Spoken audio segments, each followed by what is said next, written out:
Bienvenue à Go-Car. Merci d'avoir choisi la meilleure voiture parlante au monde. Grâce à cette vidéo, vous connaîtrez tout du fonctionnement d'une Go-Car. Il est important que vous écoutiez avec attention pour n'avoir aucun problème avec votre Go-Car et pour profiter d'une journée parfaite. Commençons par le compartiment de stockage. Vous pouvez facilement ranger des affaires en toute sécurité dans le coffre de votre Go-Car, car celui-ci est fermé à clé. Le coffre contient également les papiers de la voiture. À l'aide de la bonne clé, vous pouvez ouvrir le coffre ainsi. Fermez-le et verrouillez-le de cette manière. Gardez-le toujours verrouillé pour ne rien vous faire voler. Les contrôles. Insérez la clé dans la fente. Sans appuyer, tournez la clé du côté droit. La voiture est maintenant prête à être démarrée. Il y a deux freins.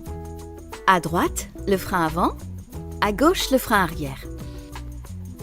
Pour arrêter la voiture, vous devez appuyer sur les deux freins en même temps. Il se peut que les freins soient assez durs. N'hésitez pas à les serrer énergétiquement.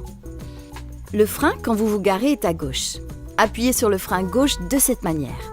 Poussez la plaque en métal vers le bas avec votre main et ensuite relâchez le frein. Ce frein n'est à utiliser que pour se garer.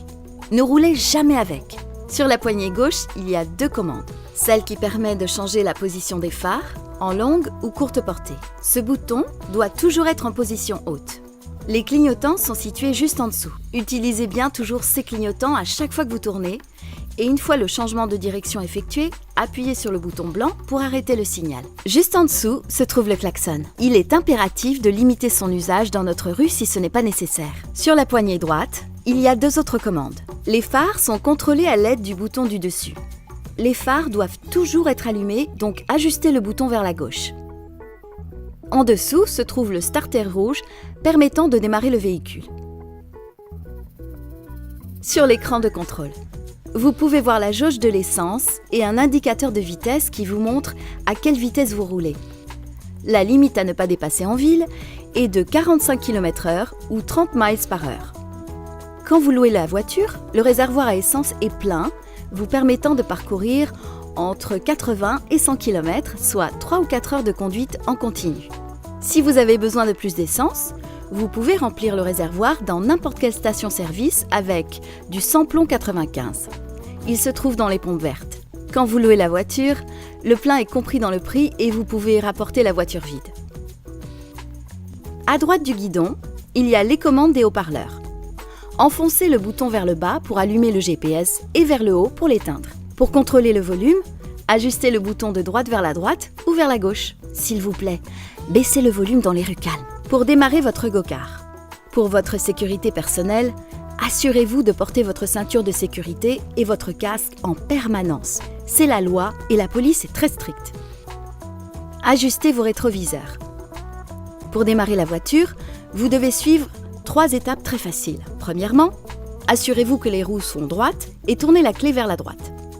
Deuxièmement, appuyez fermement sur le frein gauche.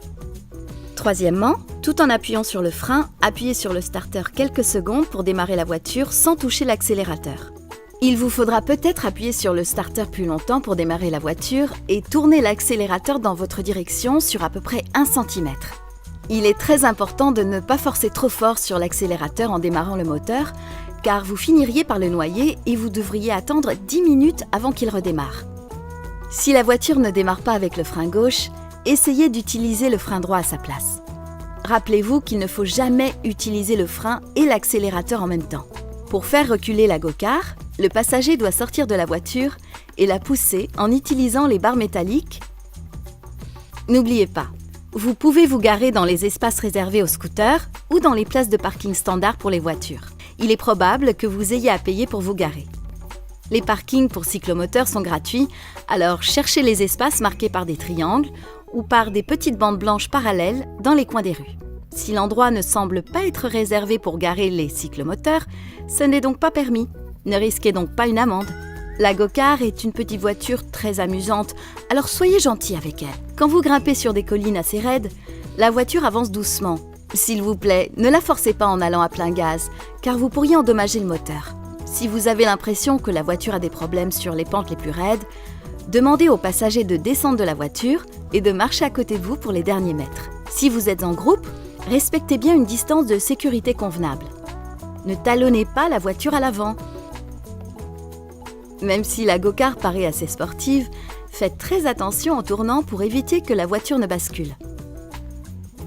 Portez toujours votre ceinture de sécurité et votre casque quand le moteur est en marche et que vous roulez.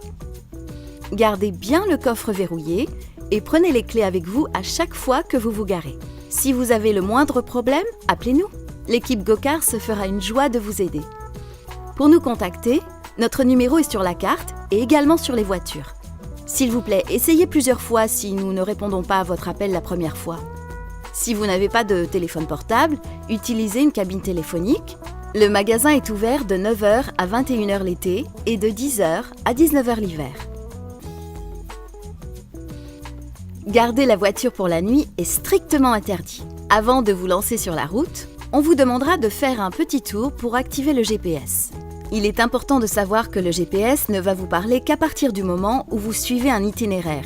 Mais vous êtes bien évidemment libre de quitter une des voies et d'aller où vous voulez en utilisant la carte. Dès que vous rejoignez le tour, le GPS recommencera à parler. La go-kart ne parle pas quand vous êtes hors d'un des itinéraires. S'il vous plaît, respectez bien toutes les règles du code de la route, ce qui signifie qu'il ne faut pas rouler sur les trottoirs, pas sur les pistes cyclables et encore moins sur les autoroutes. Et ne téléphonez pas en conduisant. Dès que vous conduisez, la voiture vous parle. Elle a sa propre personnalité et va vous raconter des petites blagues. Elle vous guidera aussi et vous racontera des histoires concernant Barcelone et ses monuments. Plus vous prenez d'options, plus le tour devient excitant. S'il vous plaît, prenez quelques minutes pour vérifier les dommages de la voiture avec un membre de l'équipe avant que vous ne partiez. Merci pour votre attention. Bon voyage!